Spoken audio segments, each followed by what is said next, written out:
আল্লাহ তাআলা কোরআনুল কারীমের মধ্যে ডেকে ডেকে বলে, ও দুনিয়ার মানুষ, আমি আল্লাহ তাআলার কাছে তওবা কর। আমি আল্লাহর কাছে যদি তওবা করো, তুমি কত গুনাহ করেছো, গুনাহ করতে করতে পাহাড় পরিমাণ গুনাহ যদি করে থাকো রে বান্দা, আমি আল্লাহর কাছে একটা বার তওবার মতো তওবা করতে পারলে করো। তুমি তওবা করতে দেরি, আমি আল্লাহ মাফ করতে দেরি করব না।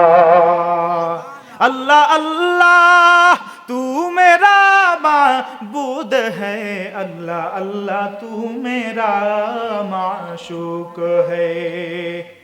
তওবা করলে যে আল্লাহ মাফ করে কোনো সন্দেহ আছে নি? কথা কয় না, কোনো সন্দেহ আছে?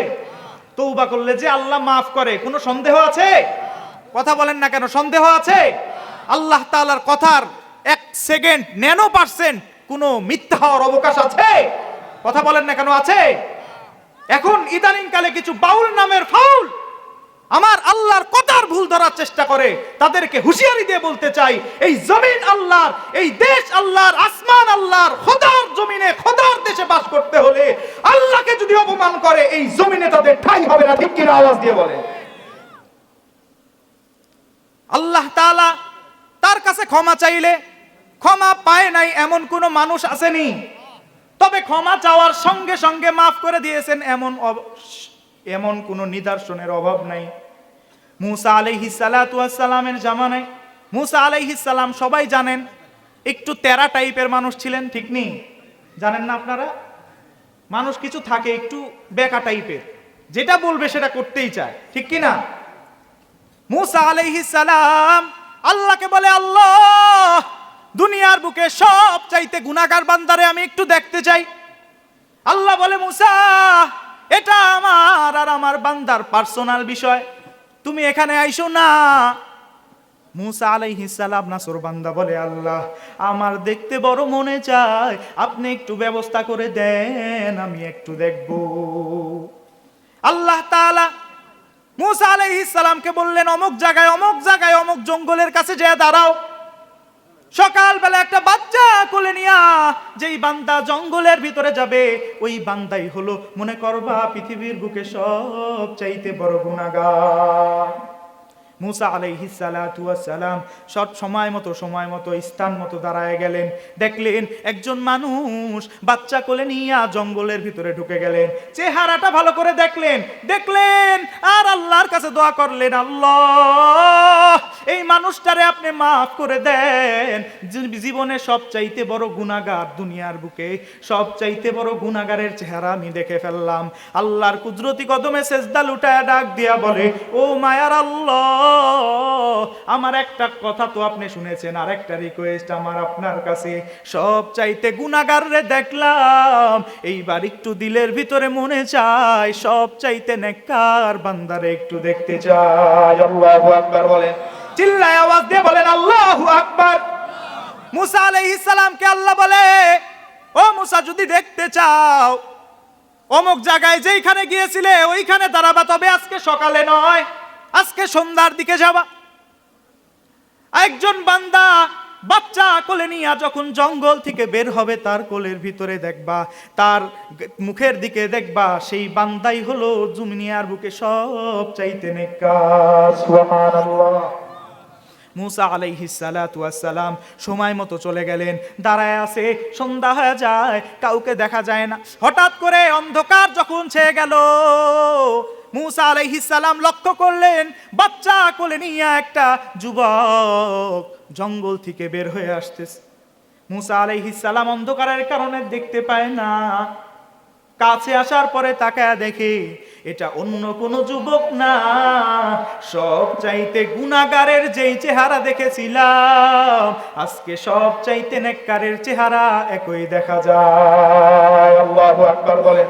রব্বি আল্লাহ লা ইলাহা গায়রুহু ওয়া নবীহি মুহাম্মদ মুস্তাফাহু जहाँ तक है रबूबियत खुदा का वहाँ तक है नबूवत मुस्तफा का।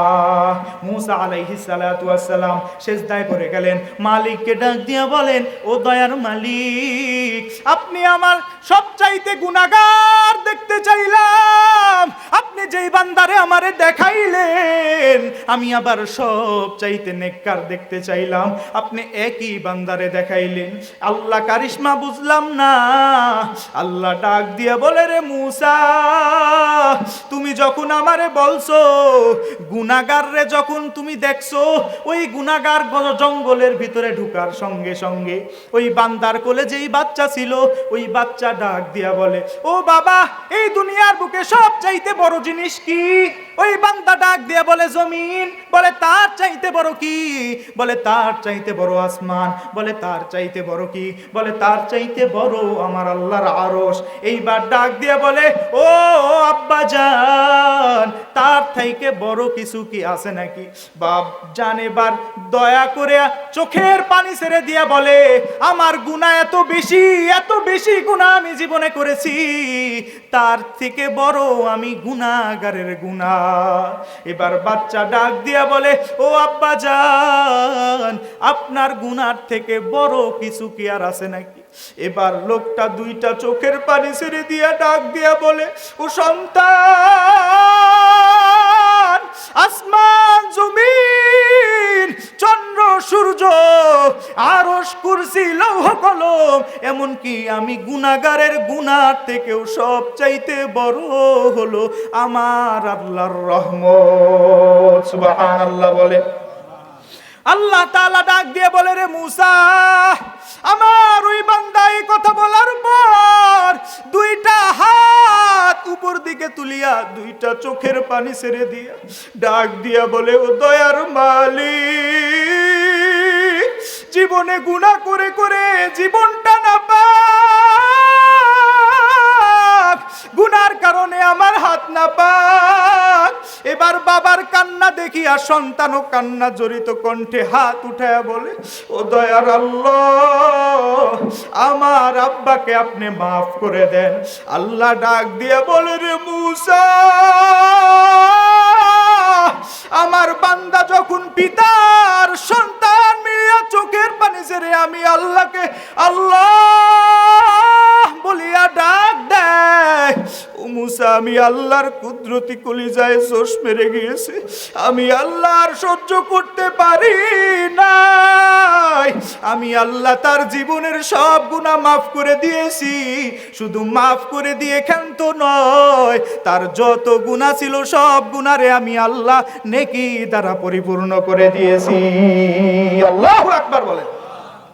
ও নবীর আশিক, আজকে গুনাহ নিয়ে যদি কবরে যায়, আল্লাহ তাআলা বলবে, ও ফেরেশতার দল, এই বান্দাকে আমি সব দিয়েছি, সব কিছু, সূর্যের আলো দিয়েছি, গাছের ফল দিয়েছি, সব কিছু খাইয়া এই বান্দা আমার গুনাহ করেছে। আমার গুনাহ যেই বান্দা করেছে, সেই বান্দাকে আমি আল্লাহ এই কবর জগতে শান্তি দিতে পারি না।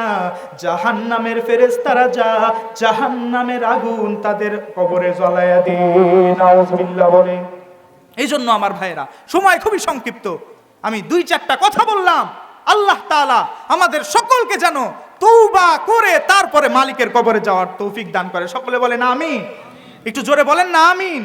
তওবা করব তো ইনশাআল্লাহ, তওবা করব তো ইনশাআল্লাহ।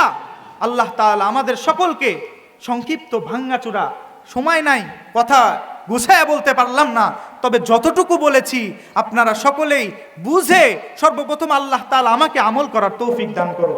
গুনাহ হবেই, গুনার ফাঁকে দিয়ে তওবা যে করতে পারে সে আল্লাহর কাছে বড় প্রিয়। বলেন সুবহানাল্লাহ।